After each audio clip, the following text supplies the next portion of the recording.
Hari ini kita akan membahas tentang perbankan menurut agama Islam bersama Pak Ustadz Supri ya.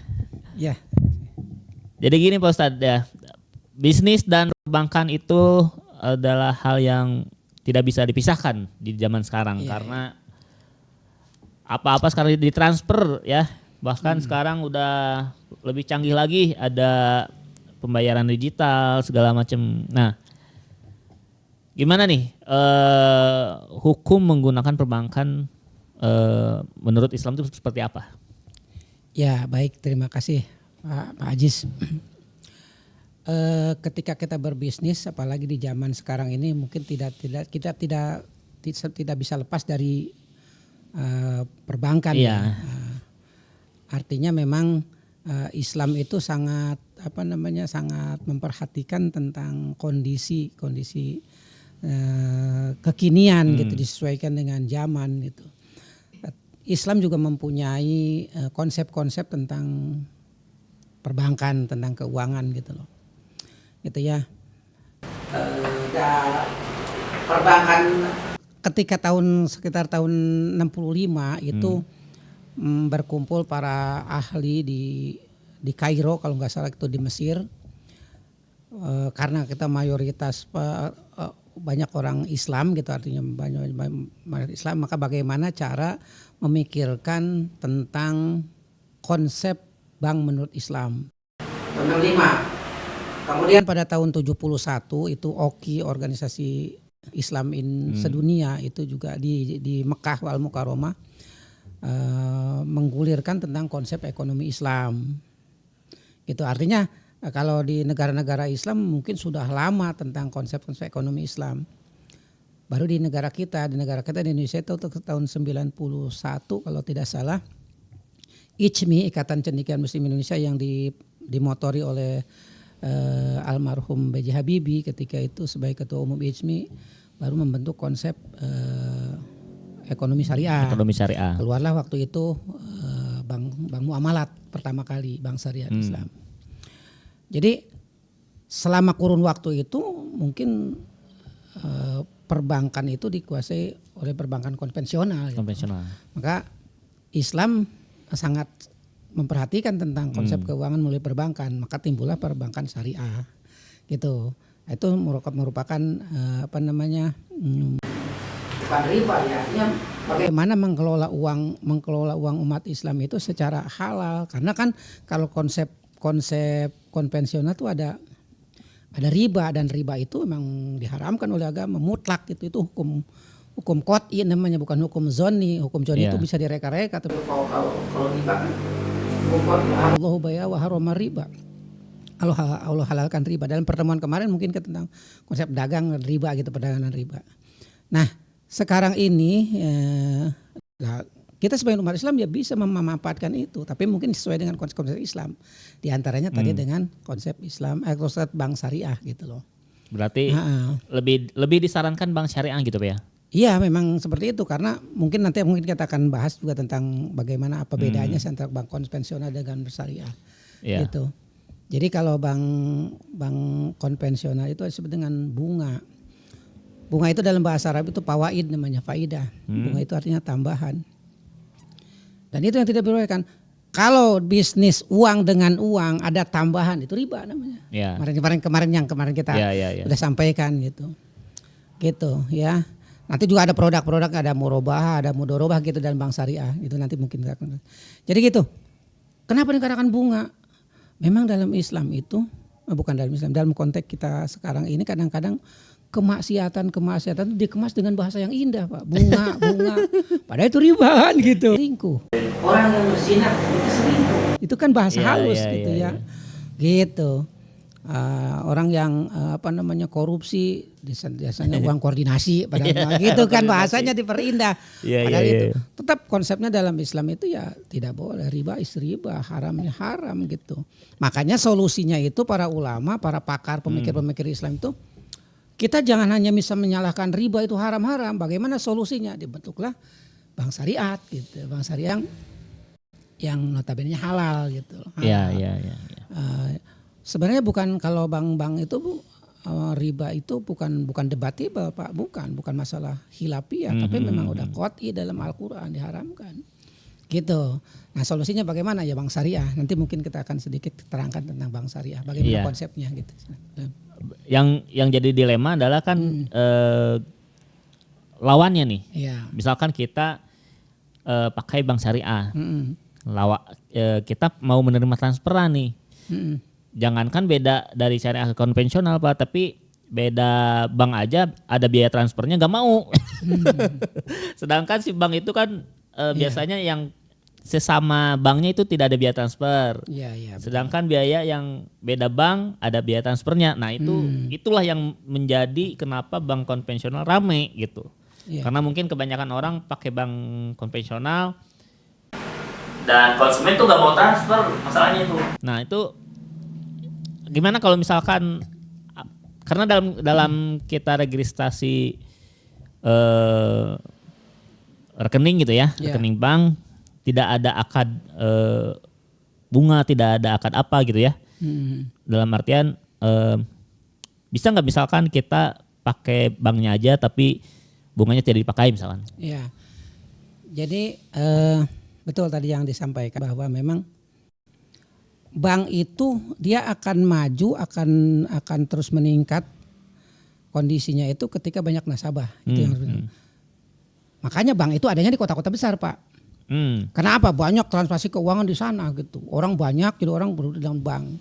Gak ada mungkin bank di tengah sawah gitu, gak ada karena siapa yang mau gitu kan. Paling bank BRI karena BRI bank pemerintah. Di perkampungan di desa-desa ada gitu kan. Jadi gitu. Justru bunga bank juga itu Pak. Jadi kadang-kadang orang berpikir menabung di bank konvensional itu lebih menguntungkan ketimbang bank syariah. Perlu diketahui bahwa penggunaan keuangan negara itu hanya kalau nggak salah kalau dulu 5% dikelola oleh bank syariah. Kalau sekarang mungkin 9,sekian persen lah udah. Bank syariah itu diberikan kepercayaan untuk menggampangkan uang negara. APBN negara itu yang sekian triliun itu 9%-nya dikelola oleh bank syariah. Terlepas bank syariah apapun ya, itu apa bank syariah BSI yang merger dari beberapa bank atau bank syariah yang lain itu hanya 9% kalau tidak salah saya baca kemarin itu. Sisanya itu dikelola oleh bank pemerintah, bank konvensional. Itu ya. Nah, terus masalah berkaitan dengan bunga bank kalau kita menaruh misalnya gitu, menaruh uang atau bukan menaruh uang karena kepentingan kerja di perusahaan, kemudian dia transfer ke gajinya gitu loh. Itu juga kan ada bunganya ya. Selama bunganya itu tidak dipakai oleh kita silakan saja, nggak boleh, halal itu dibolehkan. Boleh Pak ya? Boleh. Tetapi dibolehkannya itu juga bukan buat makan kita. Bukan buat dikonsumsi makan atau membangun masjid untuk memberikan biaya sekolah ke anak, tidak. Boleh kita ambil untuk kepentingan sosial, membangun jalan, WC umum gitu yang bisa dimanfaatkan. Oh, bunganya ini. Gitu. Dan itu sebagai administrasi. Kecuali kita sengaja naruh duit di bank untuk cari keuntungan. Untuk cari bunga. Misalnya deposito kita sekian miliar gitu, kemudian bunganya kita ngambil. Itu yang tidak boleh gitu loh. Oke, berarti bisa disimpulkan berarti buat teman-teman karena terkendala. Jadi gini, pebisnis itu selain tadi untuk menabung, menggunakan bank itu untuk transaksi ya. Jadi di mana tidak mau kita jadi harus daftar gitu. Kan untuk keperluan transaksi ini. Jadi untuk punya rekening nggak apa-apa asal bunganya tidak dipakai untuk pribadi gitu ya. Misalnya seorang pekerja, seorang karyawan, gajinya mau tidak mau perusahaan menganjurkan di bank si A, bank anu misalnya untuk bank konvensional ya nggak jadi masalah. Kecuali kalau kita misalnya naruh uang di sana pun cari untung atau kita pinjaman termasuk pinjaman juga bunga banknya juga kan kita ada kelebihan, ada pembayaran ke sana, ada cash flow, ada uang masuk ke bank juga kan kayak gitu. Itu juga tidak boleh gitu. Nah solusinya sekarang bank syariah. Oke lah bank syariah mungkin kadang-kadang teman-teman sekalian, Mas Ajis ya. Orang memikir kok bank syariah cicilannya gede sementara bank konvensional cicilannya kecil. Nah itulah keimanan kita itu dipertaruhkan di sana. Bagaimana kita pengen bisnis yang halal gitu loh, yang halal di perbankan tersebut gitu. Yang membedakannya itu kan sama-sama bank itu berpenghasilan, bank syariah juga berpenghasilan di situ. Sistemnya aja yang kalau sistem di bank konvensional kan bunga. Kalau di bank syariah kan bagi hasil sistem bagi hasil. Sistemnya bagi hasil Pak ya. Iya, makanya kalau sistem bagi hasil itu Pak, untung rugi ditanggung bersama. Kalau sementara ini riba itu kan gitu. Kita dapat sekian persen dari bank konvensional. Mau bank bangkrut, mau bank untung berapa, kita persentase sekian persen aja. Tetap sama. Tetap sama. Itu kan ada iya. yang pihak yang diuntungkan yang dirugi. Kalau bank mungkin misal penghasilannya sekian triliun tiap tahun gitu. Kita mah tetap dibaginya sesuai dengan nasabah uang yang taruh. Tapi kalau bank konvensional enggak gitu. Bank syariah tidak. Ya kita untuk bank untung gede kita kebagian gede. Cuma resiko kerugian itu ditanggung bersama-sama. Kita bisa rugi juga. Kita bisa rugi. Kalau bank konvensional enggak. Kalau bank mau bangkrut kita tetap segitu gitu loh. Itu jadi tahun 98 ketika krisis moneter, bank semuanya kolab karena BLBI mungkin bermasalah kan gitu. Tapi bank syariah, bank muamalah ketika itu yang sudah berdiri aman-aman saja karena risiko ditanggung bersama antara nasabah dan bank dan pihak bank begitu. Nah berarti kita memang diharuskan untuk syariah Pak ya? Untuk kalau bisa sih banknya bank syariah gitu Pak ya? Iya bank syariah kalau untuk umat Islam ya sebenarnya kalau bank juga menerima orang non muslim juga nggak apa-apa ya cuma sistemnya seperti itu. Dan sistem bank perbankan syariah ini sekarang udah banyak diadopsi oleh orang-orang di Jepang misalnya udah ada bank syariah. Mungkin mereka bank syariah sistem bagi hasilnya itu yang bisa aman dalam krisis apapun gitu loh Pak. Gitu. Mungkin secara logika Bapak misalnya atau seseorang kredit mobil di bank. Di bank. Kalau bank konvensional itu kan nanti ada bunga yang harus dibayarkan sistemnya gitu. Kalau di bank syariah itu enggak transaksinya jual beli gitu loh Pak. Jadi misalnya saya beli handphone nih di bank syariah. Handphone ini harganya 1 juta gitu kan. Dibayar tuh oleh bank handphone ini. Ditalangin 1 juta. Kemudian dia ada margin keuntungannya. Langsung keuntungan dari awal. Berapa persen misalnya dia jual ke saya 1.300.000. Pelapornya dikirim ke saya harus bayar berapa bulan 1.300.000 itu gitu sekali gitu. Nah, kalau bank konvensional kan enggak nanti presentasi bahkan kadang-kadang bunganya naik gitu ya. Bunga naik turun naik kalau tergantung fluktuasi rupiah terhadap mata uang yang lainnya seperti itu. Gitu. Jadi sangat dianjurkan untuk pembisnis muslim ya pakai bank syariah. Itu yang pertama. Yang kedua, kenapa dijamin halal? Di bank syariah itu ada dewan pakar Pak. Dewan pakar nih? Dewan pakar. Jadi bank itu dia punya kalau di bank konvensional mungkin ada ini pimpinan, ini direktur, ini ownernya, pimpinannya gitu ya, direktur atau pemiliknya. Kalau di bank syariah di atas mereka itu ada dewan pakar yang mengontrol produk-produk bank syariah itu. Ini layak enggak biasanya para ulama-ulama, para kiai, para orang-orang para pakar yang itu. Itu jadi kehalalannya itu udah dijamin oleh mereka gitu ya karena kita hidup di zaman sekarang tidak mungkin kita terlepas dari bank Pak. Apalagi sekarang mah yang sistem bayar non tunai itu kan kris kris gitu kan mungkin besok naik angkot juga harus pakai QRIS gitu kan itu. Beli nasi uduk di warteg juga harus pakai QRIS. Kedepannya bisa jadi seperti udah itu. Mulai Pak, udah mulai. Kaki lima juga sekarang udah pakai tuh. Iya seperti itu. Nah itu kan karena perkembangan sama seperti hal handphone. Kita nggak pakai handphone di rumah ya ketinggalan zaman. Cuma bagaimana fasilitas ini itu bisa tergantung otak-otak kita. Ini bisa bermanfaat positif bisa negatif kan gitu. Berarti semua produk perbankan sebenarnya boleh berarti Pak ya.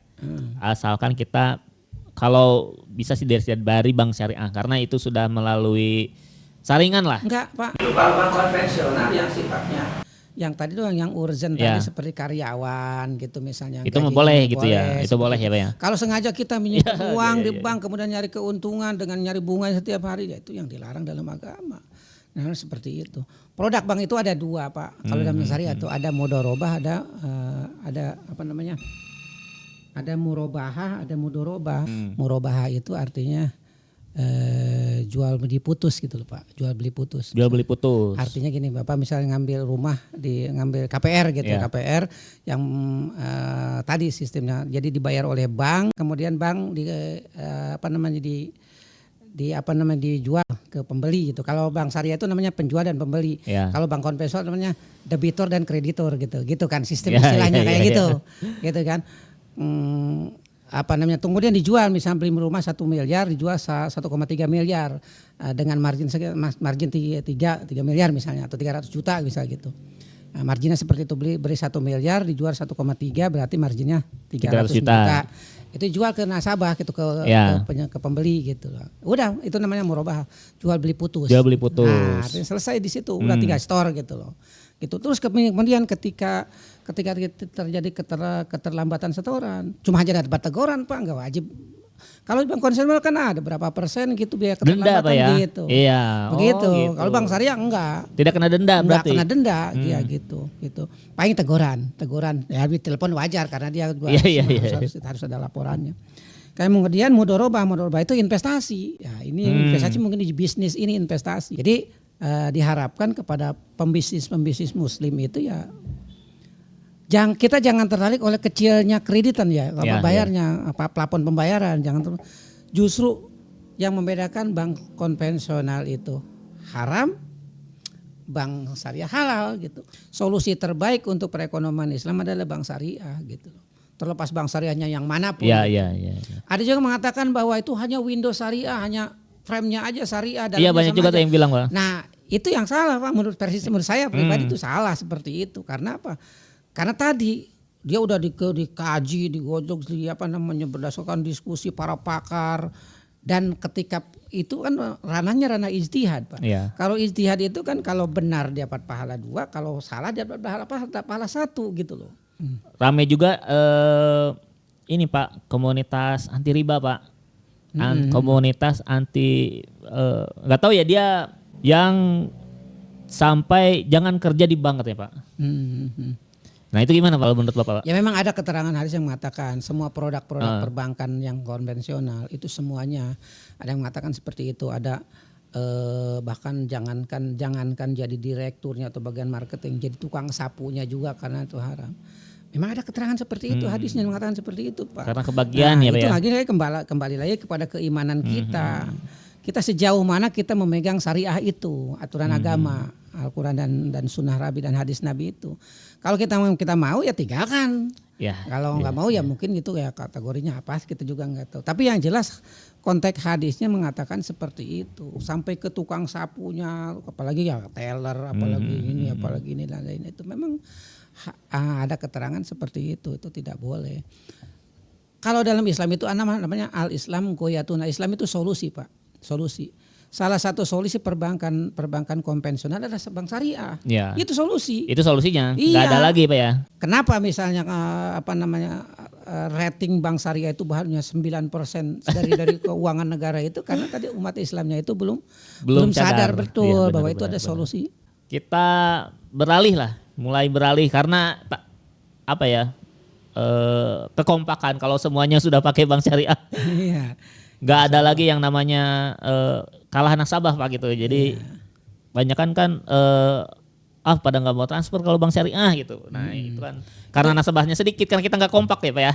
Itu kadang-kadang dari transfer antar bank itu kena biaya itu kan kadang-kadang jadi cuma segitu. Padahal untuk keberkahan harga segitu murah Pak ya. Nggak apa-apa ya. Gitu. Jadi solusinya buat teman-teman yang membutuhkan produk-produk perbankan, permodalannya, baik fitur tadi pembayaran digitalnya, diusahakan bahkan harus sih Pak ya menggunakan perbankan syariah. Kecuali tadi yang mungkin memang udah tidak bisa ngapain lagi kayak tadi dikasih sama PT-nya bank apa misalkan ya, bank konvensional apa. Ya itu tidak masalah itu ya. Penggunaan bunga banknya jangan dipakai Pak ya. Buat makan lah Pak, makan, buat sekolah anak, buat ngebangun masjid jangan. Kalaupun ada mungkin ya karena kurun berapa lama, kita kan gajian kan udah tahu, misalnya slip gajian sekian kan. Nanti di bank tuh ada kelebihannya gitu, itu berarti kelebihannya boleh kita ambil tapi disalurkan untuk kepentingan-kepentingan umum, bangun jalan, sarana WC umum dan lain sebagainya. Jangan buat masjid. Gitu ya. Tidak boleh Pak. Niat kita ngebangun masjid dari uang dapat bunga bank, dapat korupsi gitu. Tidak boleh. Ya, itu ya. Nah, oke, saya siap. Jadi itu diskusi hari ini tentang perbankan ya. Semoga dapat pencerahan buat teman-teman pebisnis ini yang masih galau tentang pakai bank apa, takut haram segala macem. Ya solusinya Bank Syariah apa ya? Ya, Bank Syariah. Bank Syariah.